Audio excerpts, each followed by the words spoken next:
안녕하십니까, 신현 선생님입니다. 자, 2021학년도 버전 정확한 문법 오리엔테이션 하도록 하겠습니다. 선생님 강의를 작년에도 들었던 친구들은 선생님 외국인도 이해하는 국어 문법 아니었나요? 바뀌었습니다. 강좌 제목이 바뀌었어요. 작년까지는 선생님이 외국인도 이해하는 수능 국어 문법이라는 제목으로 강의를 했었는데 올해부터는 강좌명을 정확한 문법 이렇게 바꿨습니다. 교재는 2권입니다. 이게 본교재입니다. 하늘색 책이 본교재, 그리고 워크북이 있습니다. 워크북이 또 따로 있어요. 진도에 맞게 그대로 여러분들이 문제를 풍부하게 풀 수 있도록 워크북까지 제작을 해놨습니다. 그래서 여러분들은 본 수업에서 이 교재를 선생님하고 공부를 하고 그리고 진도에 맞게 이 워크북을 풀면 되겠습니다. 알겠죠? 이렇게 진행이 될 겁니다. 자, 일단 단어가 어떻고 형태소가 어떻고 이런 말 진행하기 전에 우선 우리가 국어 문법 공부 방향을 어떻게 잡아야 되는지 그거에 대해서 먼저 이야기하도록 하겠습니다. 국어 문법에 대해서 여러분들이 오해하고 있는 것들 크게 봤을 때 2가지 정도가 있는데 일단 첫 번째, 개념 몰라도 문제 풀 수 있던데요? 이런 애들이 있습니다. 머리 굴려서 문제 푸는 애들. 막 머리 굴려가지고 어떻게 짜맞추게 하는 거야. 선생님 보기 박스 보니까 막 설명 다 나와 있어요. 선택지 이렇게 넣으니까 문제 풀리던데요? 이런 친구들이 있습니다. 물론 문법 문제 5개 중에는 그런 문제도 있어요. 올해는 이제 문법이라는 용어 대신에 언어라는 용어를 쓰는 게 사실은 정확한 용어죠. 과목명 자체가 언어와 매체에서 언어까지만 올해 이제 출제가 되기 때문에 매체 쪽은 올해까지는 유예가 됐습니다. 그래서 매체는 내년부터 수능 범위에 포함이 되는 거고. 근데 언어 자체가 어차피 문법이기 때문에 선생님은 문법이라는 용어를 그대로 쓰도록 하겠습니다. 그럼 개념 몰라도 문제 풀 수 있는 거냐? 자, 그렇지 않습니다. 잘 봐요. 작년에 실시됐던 2020학년도 수능 문제 13번입니다. 이런 문제가 있었는데 보기 박스에 글씨는 잘 안 보여도 돼요. 선생님이 읽어줄 테니까. 보기 박스 보면 복합어, 의문의 변동 이런 말들이 나와요. 그래서 선택지에 보면은 첨가, 그 다음 음절의 유형, 단일어 이런 말들이 나옵니다. 교체, 축약, 탈락 이런 개념을 알지 못하는 친구들은 아니 축약이 뭔데 이게 답이지? 막 이런 식으로 되는 거야. 무슨 말인지 알겠죠? 5개 문항 중에서 머리를 굴려서 풀 수 있는 문제도 물론 있지만 개념을 알지 못하면은 접근할 수 없는 문제들이 분명히 존재해요. 그렇기 때문에 문법은 개념을 철저하게 공부하는 것이 최우선이다. 알겠죠? 다른 영역도 똑같은 건 아니야. 화법이나 작문이 개념으로 승부 보는 파트 아니잖아. 독서 영역도 비문학, 개념으로 승부 보는 파트는 아니거든. 근데 문학하고 문법은 개념이 좀 중요한 영역인 거지. 알겠죠? 그래서 이 강의에 선생님하고 개념 학습 철저하게 할 겁니다. 자, 그 다음에 2번째. 선생님, 개념 알면 글면 끝나는 건가요? 이것도 여러분들이 오해하고 있는 거야. 수능에서 여러분에게 평가하고자 하는 문법 실력은 누가 형태소의 뜻을 알고 있는가, 어간과 어미의 뜻을 누가 알고 있는가가 아니야. 여러분들 문법 문제 풀 때 다음 중 문법적으로 잘못된 문장은 문제가 이렇게 나오든가? 아니야. 다 자료 해석형 문제로 제시가 돼, 문제들이. 다시 말하면 이렇게 나온다는 얘기지. 잘 봐요. 여기 문제가 하나가 나와 있는데 주격조사. 예를 들면 주격조사가 뭔지는 여러분들 많이 알고 있을 거야. 주격조사 뭐 있어요? 깨서. 그건 이제 높임에 해당하는 주격조사죠. 높이지 않으면. 은는이가 요것도 이제 잘못된 겁니다. 은과 는은 보조사입니다. 주격조사는 이하고 가가 있습니다. 이렇게 나오는 게 정확한 건데 근데 일단 대강은 알고 있잖아. 그럼 주격조사가 뭔지 알고 있다고 치죠. 의문조건. 의문조건? 의문조건이 뭘까? 의문조건이라고 하는 건 주변에 뭐 자음이 있느냐 모음이 있느냐, 다시 말하면 받침이 있느냐 없느냐, 양성모음이냐 음성모음이냐 이런 것들을 우리가 의문론적 조건이라고 하는데 예를 들면 이런 걸 안다고 치자. 알고 이제 문제에 접근하면 다 맞을 수가 있는 것이냐? 그렇지가 않아요. 이걸 알아도 여기 보면 다 문제 풀 때 필요한 소스를 줬어. 자음 다음에는 이다. 모음 이나 반모음 이 다음에는 영형태. 생략이다, 쉽게 말하면. 모음 이와 반모음 이 이외의 모음 다음에는 그냥 이다. 이응 없는 이다. 음은 조건에 상관없이 생략될 때도 있다. 그래놓고 문제가 뭐냐면 사례 5개를 땅 때려놓고 이걸 위에다가 적용해라야. 요즘 문제는 단순히 문법 개념을 안다고 해서 쉽게 풀리는 그런 문법 문제들이 아닌 거죠. 이거를 이 개념에 적용할 수 있는가? 이걸 물어봐요, 수능 시험에서는. 그렇기 때문에 나는 개념 다 외웠으니까 이제 문제 풀 수 있을 거야 라고 생각하는 것도 오해란 말입니다. 결론적으로 무슨 얘기를 하고 싶은 거냐, 선생님이? 개념을 몰라도 되느냐? 아니야. 알아야 돼.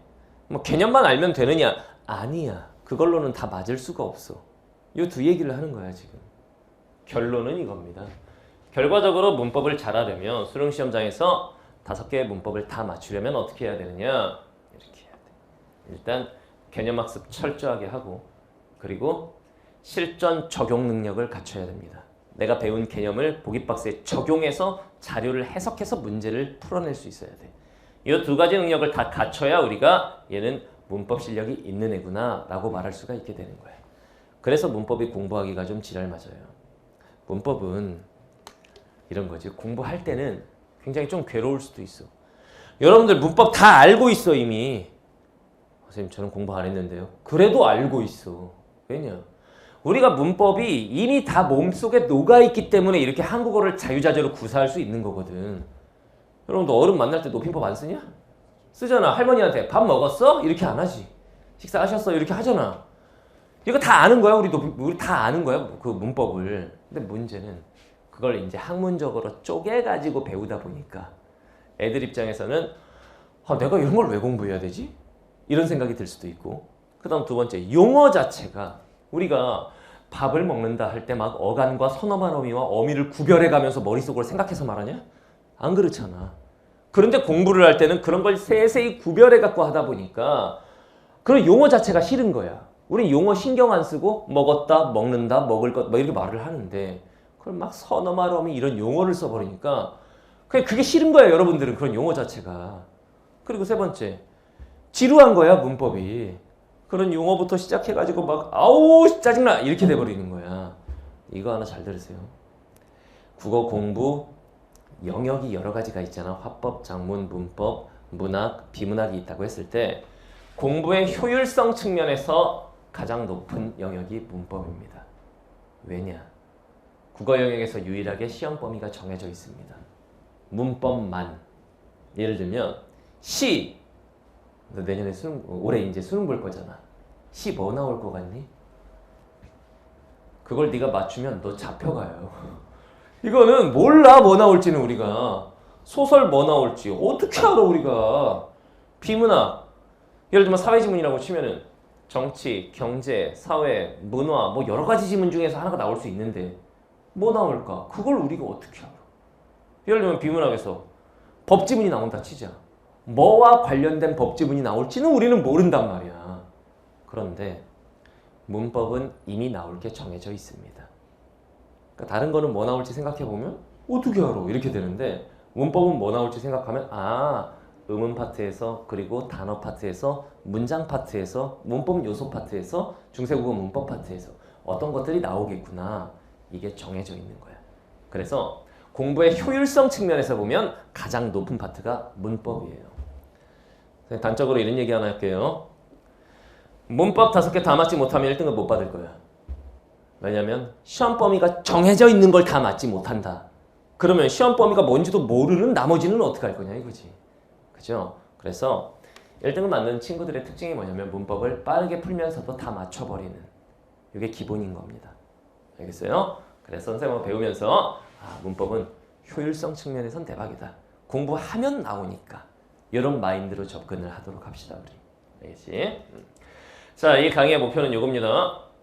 애들이 이제 문법을 어렵다고 생각하고 복잡하다고 생각하는데 세상에서 가장 쉽게 문법을 전달하고자 하는 게 이 강의의 목표예요. 물론 제목 그대로 정확하게 전달할 겁니다. 정확하게. 잘못된 개념을 가르치거나 이렇게 하지 않을 거고 정확하게 가르치되 쉽고 재미있게 가르치는 걸 목표로 합니다. 안 그러면 여러분들 문법 강의 지루해서 못 들어요. 알겠죠? 이걸 강의 목표로 합니다. 자, 강의는 이렇게 되어 있습니다. 일단 문법 필수 개념 씹어먹을 거예요. 철저하게 이런 식으로 제시가 되어 있는데 선생님 교재에 들고 있는 사람들 한번 안에를 쓱 보면은 개념 부분이 보통 문법 교재들 여러분들이 교재 자체를 보기 싫어해요. 왜 그러냐면 대다수의 문법 교재들은 문법 개념이 줄줄줄줄줄줄 막 이렇게 막 설명이 돼 있거든. 선생님 문법 교재의 특징은 개념 파트를 여러분들이 깔끔하게 볼 수 있도록 전부 다 표 형태로 구현해 놨어요. 깔끔하게 교재를 구성해 놨습니다. 다시 말하면 막 내가 지금 문법을 하는 건지 비문학 지문을 읽는 건지 모르게 줄줄줄줄 설명을 달아놓지 않았어. 핵심만 간결하고 깔끔하게 딱 정리해 놨어. 무슨 말인지 알겠죠? 자, 깔끔하게 표로 이제 개념 구성을 해놨고, 그 다음에 이런 것들이 있습니다. 이건 뭐냐면 헷갈리는 문법 개념들 안 헷갈릴 수 있도록 더 알아두기라는 항목으로 따로 또 묶어놨어요. 예를 들면 관형사와 대명사의 차이가 뭔지 애들이 많이 헷갈려하거든. 이런 것들. 그리고 관형사와 용언의 관형사형, 즉 관형사와 관형어는 어떻게 다른 것인지 이런 거 애들이 굉장히 헷갈려합니다. 의문론적 형태소는 뭐고 의문론적 이형태는 뭐고 형태론적 이형태는 뭔지 이런 것도 헷갈려하거든. 접사와 어미 이런 것도 헷갈려하고 헷갈려 할 만한 지점들을 다 짚어가지고 더 알아두기 항목으로 다 정리해놨습니다. 그러니까 이런 것들을 허를 찌르고 수능에서 출제를 한단 말이야. 그런데 낚이지 않을 수 있도록 이런 것들도 하나하나 신경 써서 구성해놨어요. 자, 그다음에 실전 적용 능력이 또 중요하다고 그랬잖아. 개념 배우고 나서. 그래서 이제 문제를 이런 식으로 구성을 해놨어. 개념을 배우고 나서 간단하게 풀 수 있는 개념 확인 문제들. 단순히 OX로만 구성해놓지 않고 OX도 있고 이런 식으로 선분으로 있는 문제도 있고 또는 간단하게 내용을 채워 넣는 것들도 있고 그때그때의 단원의 특성에 맞게 이런 개념 확인 문제들을 구성을 해놨습니다. 그리고 이제 또 뭐가 있냐면 이런 게 있어요. 이런 간단한 개념 확인 문제로는 수능 문제 접근하기 좀 힘들 수가 있잖아. 수능은 이렇게 안 나오니까. 이건 개념을 확인하기 위한 거고 수능하고 똑같은 수능형 문법 문제들을 다 이제 집어넣어 놨어요. 각 단원에 맞게 기출 문제도 있고 선생님이 제작한 문제도 있고 이런 식으로 문제들을 넣어 놨습니다. 물론 선생님하고 같이 풀 겁니다. 요거. 알겠죠? 자, 그다음에 세 번째. 문제를 쉽게 푸는 필살기 같은 거 선생님 문법 강의의 특징이죠. 예를 들면 이런 거야. 시험장에 갔어. 보기 박스를 읽었는데 나 이거 뭔가 알 것 같은데 떠오르지가 않는 거야. 이런 순간이 있을 수 있습니다. 우리는 문제 맞추면 되는 거지. 그 순간 우리가 이런 걸 떠올리면 돼. 수업 시간에 배운 필살기. 예를 들면 의문규칙은 교체, 탈락 막 이런 것들이 있는 건 알겠는데 우와 이거 어떻게 해야 될지 모르겠는 거야. 그때 선생님은 소리 나는 대로 쓰고 공통 부분 지우면 된다. 이런 필살기를 단원별로 굉장히 여러 개를 알려줄 거야. 개념이 딱 정확하게 그 용어가 떠오르지 않아도 문제 풀 수 있도록 만드는 거지. 예를 들면 이런 거예요. 국물, 국물, 좋다, 좋다. 소리 나는 대로 써준 다음에 공통 부분 날려버리는 거야. 물, 물. 아, 왼쪽엔 기억이 있는데 오른쪽엔 이응이 있네. 왼쪽에 있는 게 오른쪽에 있는 걸로 바뀌었으니까 이거 교체 현상이구나. 그리고 이응은 나라, 마음, 노랑, 무. 아, 얘 비음이구나. 그러니까 이건 비음화 현상. 뭐 이런 식으로. 좋다. 음운 변동이 뭐냐라고 물어보면 소리 나는 대로 쓰고 지워버리는 거예요. 이렇게 똑같은 거를 지워요. 왼쪽에는 히읗하고 디귿 두 개가 있는데 오른쪽엔 티읕 하나밖에 없는 거야. 두 개가 있던 게 하나로 줄어들었구나. 그럼 이거는 축약 현상이겠구나.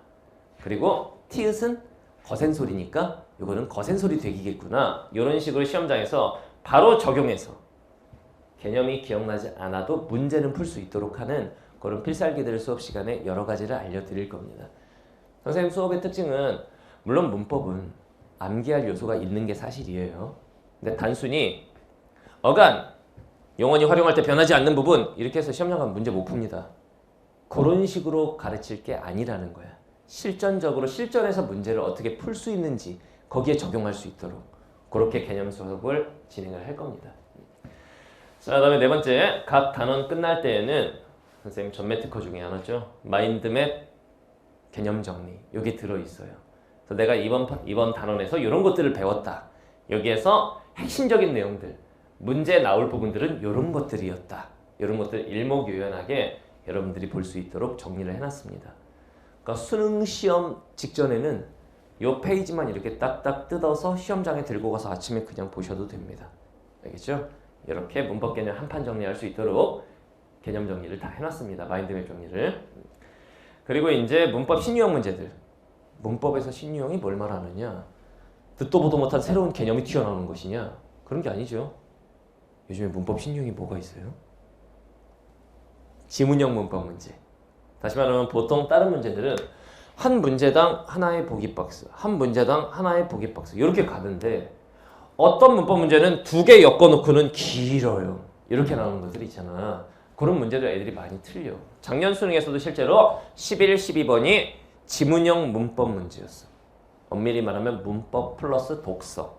그러니까 문법 플러스 비문학인 거지. 그런 형태의 문제들도 충분히 넣어놨어요. 이렇게 연습 많이 할 수 있도록 문법 플러스 독서 융합 지문도 대비할 수 있도록 교재 자체가 구성이 돼 있습니다. 알겠죠? 그러니까 문법은 이거를 하고 나서 이걸 강의를 듣고 나서 워크북까지 풀게 되면 끝이야. 그 이상의 무슨 다른 문법 공부를 하고 이럴 필요 없습니다. 단 하나의 개념도 빠져나가지 않도록 여기 다 일일이 다 실어 놓은 거야. 알겠죠? 이 책에 없는 내용이 만약에 수능에 나왔다. 선생님 찾아오세요. 돌려보낼 테니까. 알겠죠? 이 책에 없는 내용은 나올 수가 없다. 알겠죠? 이렇게 정리를 해놨습니다. 뭐 이제 작년 버전 외국인도 이해하는 수능국어 문법 들은 친구 중에서 후기를 이렇게 올려준 친구들이 있어요. 얘 같은 경우에는 뭐 강의가 굉장히 재밌게 진행되더라. 그래서 끝까지 완강할 수 있었다. 뭐 이런 거고. 선생님 문법 강의가 뭐 강의 수가 다른 것처럼 막 25강, 30강 이렇게 안 됩니다. 토탈 17강이나 18강 예상하고 있습니다. 강의 볼륨이 그렇게 크지 않아요. 그러니까 되게 부담스러운 분량은 아닐 거야. 그래서 이제 체계적으로 심화 내용까지 문법상 다 다룹니다.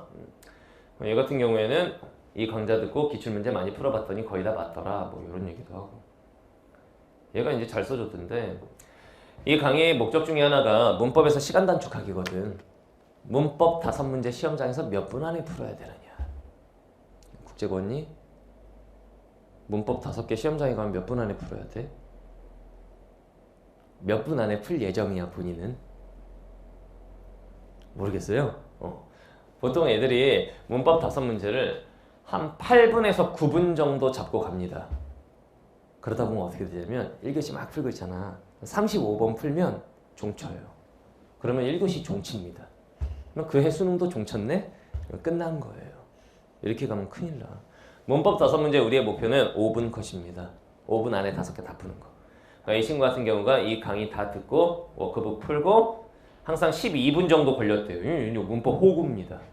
12분 걸리면은 나중에 다른 부분 풀 시간이 없어요. 이 강의 끝나고 나서 이 친구가 이제 4분 컷으로 이제 수능을 볼 수 있었대요. 여러분들도 이렇게 될 거야. 알겠죠? 그걸 목표로 합니다. 자, 이런 친구들이 이 강의가 도움이 많이 될 겁니다. 일단 첫 번째, 문법 필수 개념을 체계적으로 공부해보지 않은 학생, 즉 내신 들어갈 때 잠깐 공부했던 친구들. 그런 경우에는 이게 파편적으로 다 조각나 있는 상태겠지. 중간고사 때 조금, 기말고사 때 조금. 뭐 이런 식이면 이제 지금 체계적으로 쫙 정리가 안 돼 있는 상태잖아. 이런 친구들 이 강의 도움 많이 될 겁니다. 그 다음에 개념은 뭔가 내가 들어본 것 같은데 희한하게 문제 풀면 5개 중에 한 2개, 3개씩 틀린다. 이런 친구들. 개념은 아는 것 같은데 문제 풀 때 적용 능력이 문제가 되는 친구들. 이런 사람들. 자, 그 다음에 이제 문법 수업 다른 강의 들어봤더니 지루해서 못 들어먹겠다. 이런 친구들. 선생님은 문법 강의 지루하게 진행 안 할 거예요. 사례나 이런 거 하나하나도 다 같이 공감할 수 있고 웃으면서 강의 진행할 수 있도록 그렇게 할 겁니다. 선생님 지금 애들이 안 웃는데요? 여기 현장 애들이 지금 선생님을 처음 봤습니다. 나도 얘네들을 처음 봤고 그래서 그런 거예요. 지금 또 웃네. 이렇게 진행을 할 겁니다. 알겠죠? 그다음 네 번째, 문법 때문에 이제 시간 부족한 학생들 방금 보여줬던 수강후기의 아이처럼 막 10분씩 걸린다. 5개 푸는데 막 10분 넘게 걸린다. 문법 플러스 독서 융합지문 요 2문제짜리인데 그 2문제짜리 푸느라 5분 걸린다. 막 요런 애들. 여기서 이제 시간 단축을 우리가 좀 해야 되겠죠? 이런 친구들이 이 강의를 들으면 도움을 많이 받을 수 있을 겁니다. 본인은 다 해당하는 것 같아? 몇 번이 해당하는 것 같아 본인한테? 해당 사항 없어요? 그럼 집에 가시면 됩니다. 이 중에 해당 사항이 있으면 이 강의를 들으면 되겠습니다. 자, 이 강의를 듣는 친구들은 일단 첫 번째 신영균 카페 정회원으로 등업을 해드립니다. 아주 영광스러운 일이죠. 거기에 이제 자료들이 굉장히 많이 있습니다. 그 자료들 이건 약속해줘야 돼. 퍼다 날르지 마. 거기에 이제 EBS 손글씨 자료라든가 모든 것들이 올라가. 모의고사 손글씨 자료, 역대 수능 기출 분석 자료 이런 게 다 있는데 그거를 다른 카페에다 갖다 날르면 안 되지. 그런 애들이 있거든. 그러면 안 되겠습니다. 본인이 인쇄해서 본인이 공부하는 건 괜찮은데 딴 데다 날르지 말라. 저작권은 신영균한테 있다. 그 다음 두 번째, 문법 문제 은행이 카페를 통해서 제공이 될 겁니다. 그러니까 예를 들면 이런 얘기예요. 선생님 수업 다 들었어요. 여기도 문제 양이 굉장히 많거든. 워크북도 다 풀었습니다. 선생님 더 풀고 싶어요. 사실 그럴 이유는 없는데 더 풀고 싶으면 카페 들어가면 문법 단원별 문제 은행이 있습니다. 거기에서 수없이 많은 문제들을 프린트해서 풀 수 있습니다. 알겠죠? 요거까지 제공하도록 하겠습니다. 강의 목표 문법 5문제 5분 컷입니다. 선생님 5분 안에 풀고 5개 다 틀리면 어떡하죠? 그러면 안 되지. 문법 5분 컷 그리고 다 맞을 수 있도록 하는 걸 목표로 하는 그런 강의 되겠습니다. 올해 강의 목표 내 새끼들 1000원 1등급. 여러분들은 그렇게 될 겁니다. 할 수 있겠죠? 물론 내가 잘 가르칠 거야. 자, 오리엔테이션 여기서 마치고 본 강의에서 봅시다.